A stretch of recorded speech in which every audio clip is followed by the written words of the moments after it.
네, 보신 대로 물가가 치솟고 또 금리까지 가파르게 오르는 분위기 속 경제 불안 조짐이 확산되고 있습니다.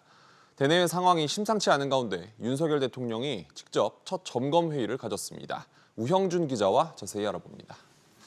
윤 대통령의 취임 이후 첫 현장 행보라고 볼 수 있는데 어떤 회의를 열었습니까?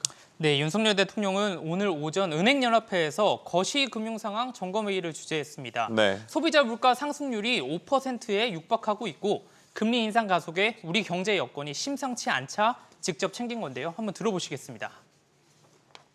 코로나 팬데믹의 여파, 또 글로벌 공급망의 차질, 물가 상승과 각국의 통화정책 대응으로 인해 금융 외환 시장의 변동성이 커지고 있고 또 무역수지 적자 전환과 실물 경기의 둔화도 우려되는 상황입니다.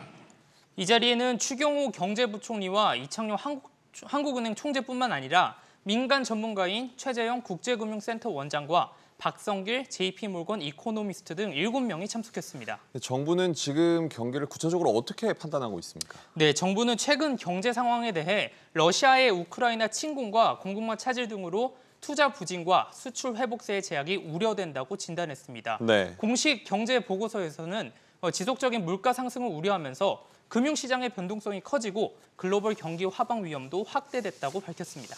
지금 기재부도 비상대책회의를 열었었죠. 어떤 내용을 논의했습니까? 네, 방기선 기획재정부 1차관 주제로 열렸는데요. 변동성이 크게 확대된 국내외 외환과 금융시장, 모니터링을 강화하고 만약의 사태에 대비한 비상계획까지도 재점검하기로 했습니다. 네. 또 최근 경유 가격이 휘발유 가격을 추월하는 등 화물차 운송 사업자의 부담이 커지자 정부는 이에 따른 부담 완화도 강구하기로 했습니다. 한국은행은 기준금리를 올리지 않을 도리가 없는 상황이 되고 있죠. 네, 그렇습니다. 우선 새 정부가 소상공인 코로나 피해 지원 등을 목적으로 대규모 추가 경정 예산안을 발표하기도 했었죠. 네. 또 인플레이션 압력 등을 고려할 때 인상 가능성이 높습니다. 전문가 얘기 잠시 들어보시겠습니다.